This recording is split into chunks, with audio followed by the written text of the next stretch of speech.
Miss হবে না আপনার পছন্দের টিভি শো। দেখুন জি5 অ্যাপে একদম ফ্রি। জানি না কেন আমার মনে হচ্ছে বাদল আর লাভলি প্ল্যান করে বিপাশাকে বিপদে ফেলার চেষ্টা করছে। এই ছেলে আর এই মেয়েটার জন্য সকালটা বাজেভাবে শুরু হলো। ম্যাডাম বলো এবার কি করতে হবে? ব্রেকফাস্টে কি খাও তুমি? নিশ্চয়ই ব্রেকফাস্ট করার পর ওষুধ খেতে হবে। চুপ করবে? আচ্ছা, শ্রিয়ার যখন শরীর খারাপ তোমরা এখানে কি করছো? ওখানে থেকে তো ওর সেবা যত্ন করতে পারতে। কি হলো, চুপ করে আছো কেন? মুখ বার করে দাঁড়িয়ে আছো কেন? উত্তর দাও। বিপাশা ম্যাডাম, তুমি কিছু মনে করো না। ওই দিদি, শ্রী দিদিকে না আমার ঠিক সহ্য হয় না। তোমার নামে কত কি বলে জানো? কি বলে ও আমার নামে? এরা দুজন যেন আমাকে আরো ইরিটেট করছে। কি করছো কি করছো? বসো বসো। আরে দাঁড়িও না, তুমি পায়ে প্রেসার দিচ্ছ কেন? বসো। আমাকে ছেড়ে দাও, আমি যেতে পারবো। আমাকে ওয়াশরুম যেতে হবে। আরে না না, বসো বসো। পাগল হলে নাকি? আরে খবরদার না ম্যাডাম, ডাক্তার বারণ করেছে না তোমাকে? হাঁটাচলা করতে বারণ করেছে না? তুমি জানো আমাদের পাড়ার একজনের তোমার মতো অবস্থা হয়েছিল।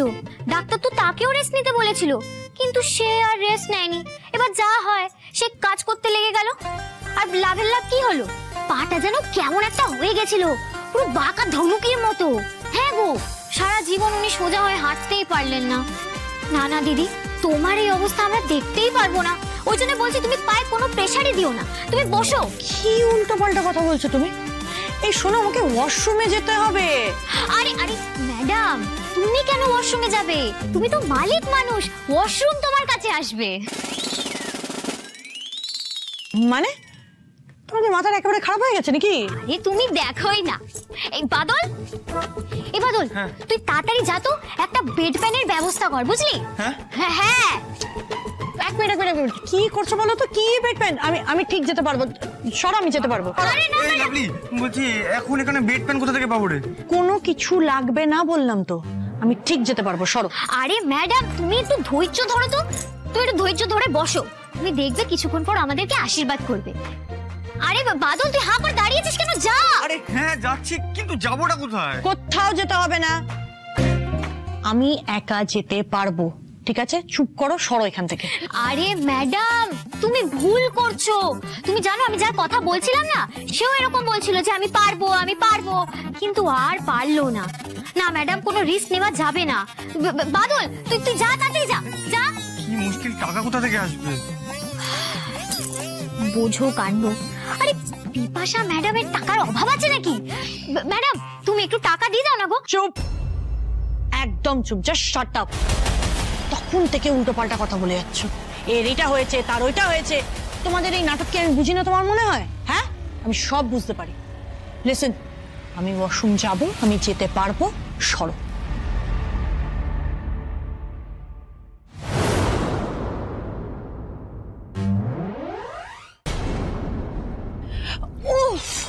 ও নো, আবার ব্যথা করতে পারে। দেখো আবার ব্যথা করতে শুরু করলো। আরে চলো আস্তে। আমাকে একটু ধরম, চলে যাবো। হ্যাঁ।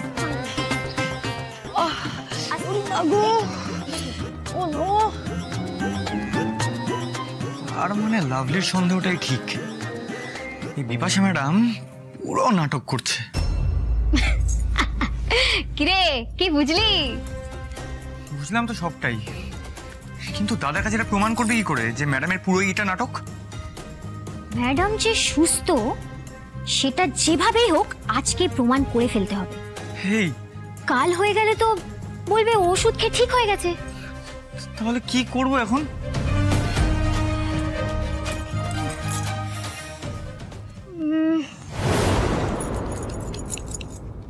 বাদল, তুই দাদাকে একটা কল কর তো। কল কর। দাদাকে? হ্যাঁ কর। হ্যাঁ,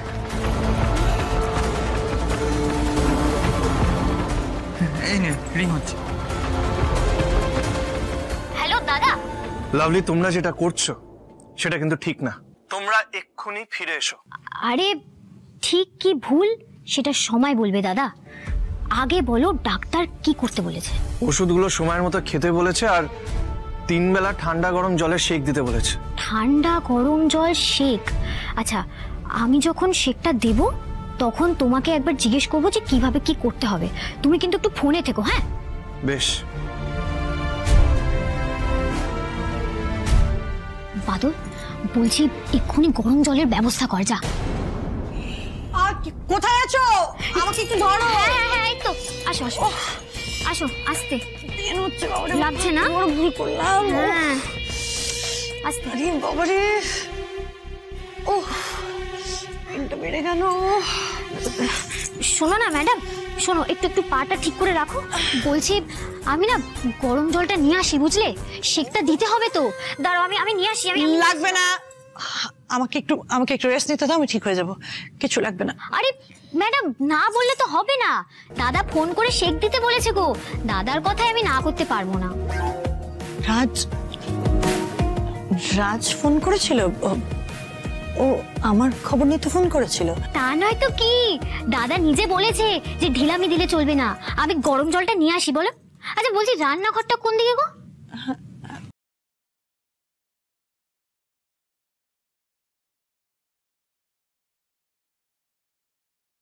এখানে যে কি হচ্ছে আমি কিছুই বুঝতে পারছি না।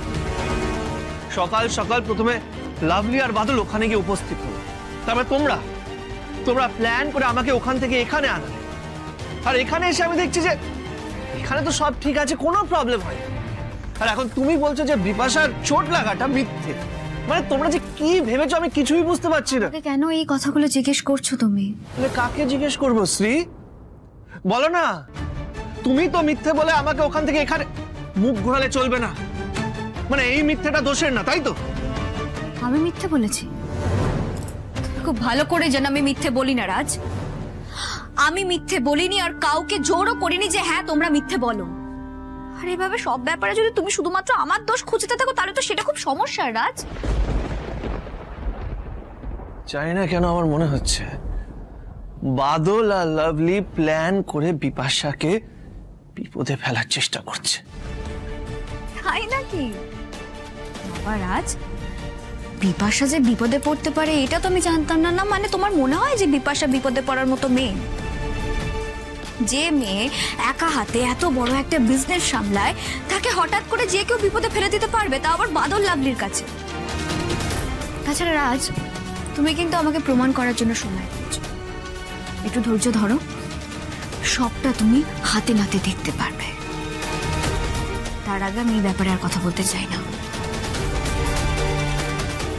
বিপাশার এই নাটক তুমি খুব শীঘ্রই এবার বুঝতে পারবে রাজ।